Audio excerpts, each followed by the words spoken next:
संत निवृत्तीनाथांच्या समाधीचे 5 अविश्वसनीय रहस्य जे तुम्हाला थक्क करून सोडतील. प्रस्तावना. आपण सर्वजण विश्वाची माऊली संत ज्ञानेश्वर महाराजांना ओळखतो. त्यांनी लिहिलेली ज्ञानेश्वरी हा तर आपल्यासाठी अमृताचा ठेला आहे. पण तुम्हाला हे माहीत आहे का की माऊलींना हे सर्व ज्ञान ज्यांच्याकडून मिळाले ते त्यांचे गुरु म्हणजे त्यांचेच मोठे बंधू संतश्रेष्ठ निवृत्तीनाथ होते. इतकेच नव्हे तर संत निवृत्तीनाथांकडे मेलेल्या माणसाला जिवंत करण्याची संजीवनी विद्या होती. अशा या महासिद्धाचा समाधी सोहळा किती अद्भुत आणि अलौकिक असेल. हा सोहळा साधासुधा नव्हता, तर तो एक असा दिव्य अभूतपूर्व प्रसंग होता ज्याची आपण कल्पनाही करू शकत नाही. चला, आज आपण त्या सोहळ्यामागील 5 अशी रहस्य जाणून घेऊ जी तुम्हाला थक्क करून सोडतील. मुख्य मुद्दे. 1.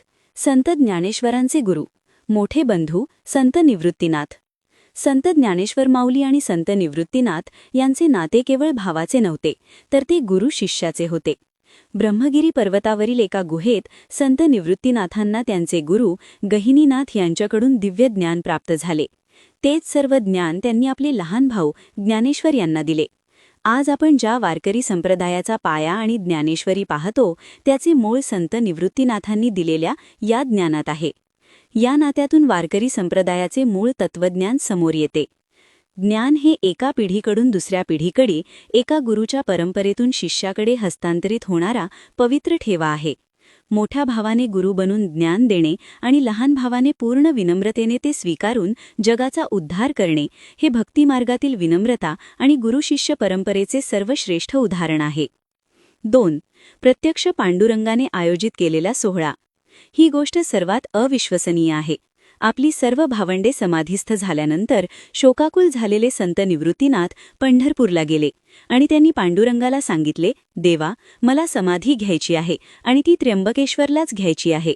तेव्हा पांडुरंगाने केवळ परवानगीच नाही तर स्वतः त्या संपूर्ण सोहळ्याचे आयोजन केले.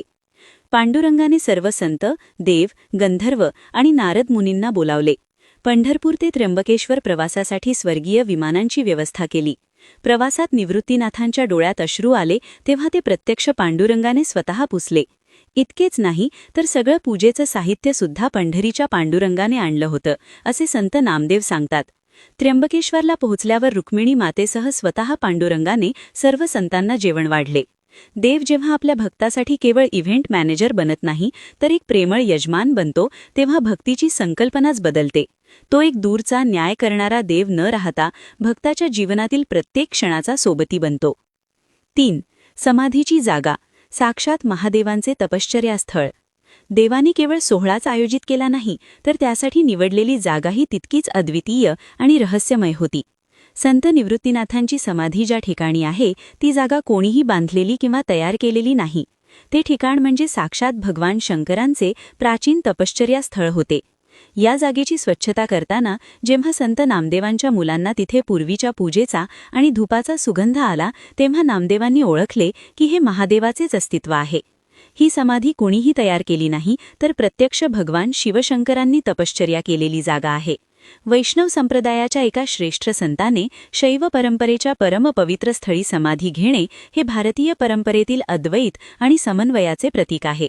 हे दर्शवते की मार्ग वेगळे असले तरी अंतिम सत्य एकच आहे. यामुळे त्या समाधीस्थळाचे पावित्र्य आणि शक्ती अनेक पटींनी वाढली आहे. 4. स्वर्गीय प्रवास, पंढरपूर ते त्र्यंबकेश्वर. पंढरपूर ते त्र्यंबकेश्वर हा प्रवास म्हणजे एक अभूतपूर्व स्वर्गीय मिरवणूकच होती. या प्रवासात प्रत्यक्ष पांडुरंग, रुक्मिणी माता, संत निवृत्तीनाथ आणि इतर सर्व संत दिव्य विमानातून प्रवास करत होते. वाटेत त्यांनी सप्तशृंगी गडावर 3 दिवसांचा मुक्काम केला, कारण तिथे मार्कंडेय ऋषी आणि गहिनीनाथ सारखे महान तपस्वी होते.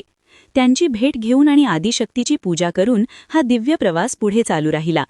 त्या विमानाच्या आतले वातावरण भक्तिरसाने नाहून निघाले होते. भजन आणि टाळ मृदंगाचा गजर सुरू होता आणि ऋषीमुनी निवृत्तीनाथांना वेदांचा अर्थ समजावून सांगत होते. हा प्रवास म्हणजे ऐहिक जगातून दिव्यत्वाकडे होणाऱ्या एका मंगलमय प्रवासाचे प्रतीक होते, जो देव आणि संत मिळून साजरा करत होते. 5. संत नामदेव, या दिव्य सोहळ्याचे साक्षीदार आणि लेखक. या संपूर्ण अद्भुत सोहळ्याचे तपशील आज आपल्याला माहीत आहेत याचे एकमेव कारण म्हणजे संत नामदेव महाराज. ते या सोहळ्याला प्रत्यक्ष साक्षीदार होते आणि त्यांनीच या सर्व घटनांचे वर्णन केले आहे. संत नामदेव हे अनेक महान संतांच्या समाधी सोहळ्याचे साक्षीदार म्हणून ओळखले जातात, ज्यात ज्ञानेश्वर माऊली आणि सोपानकाका यांच्या समाधीचाही समावेश आहे. या ठिकाणी एक महत्त्वाची गोष्ट लक्षात घेणे आवश्यक आहे. संत नामदेव हे या सोहळ्याचे साक्षी आणि तोंडी वर्णनकार होते, तर त्यांचे शिष्य परिसा भागवत यांनी ते वर्णन लिहून काढले. त्यामुळे नामदेवांच्या डोळ्यातून आणि परिसा भागवतांच्या लेखणीतून हा दिव्य सोहळा आपल्यापर्यंत पोहोचला आहे. समाधी प्रकार, समाधी वर्णन म्हटलं की संत नामदेव आपल्या डोळ्यापुढे उभे राहतात, कारण संत नामदेवांनी सगळ्या संतांचे वर्णन लिहून ठेवले आहे. निष्कर्ष: संत निवृत्तीनाथांचा समाधी सोहळा हा केवळ एका महान संताचा देहत्याग नव्हता, तर तो एक असा स्वर्गीय उत्सव होता ज्याचे आयोजन प्रत्यक्ष देवाने केले, ज्याची जागा महादेवाने पवित्र केली आणि ज्याचे वर्णन संत नामदेव सारख्या संतांनी केले. हा सोहळा म्हणजे भक्ती आणि भगवंत यांच्यातील प्रेमाचे एक अद्वितीय उदाहरण आहे. एखाद्या भक्तावर देवाने इतके प्रेम करावे, यातून भक्ती आणि श्रद्धेची खरी शक्ती कळते, नाही का? जीवनात एकदा तरी त्र्यंबकेश्वरला जाऊन या महान संताच्या समाधीवर नतमस्तक व्हावे. जय जय रामकृष्ण हरी.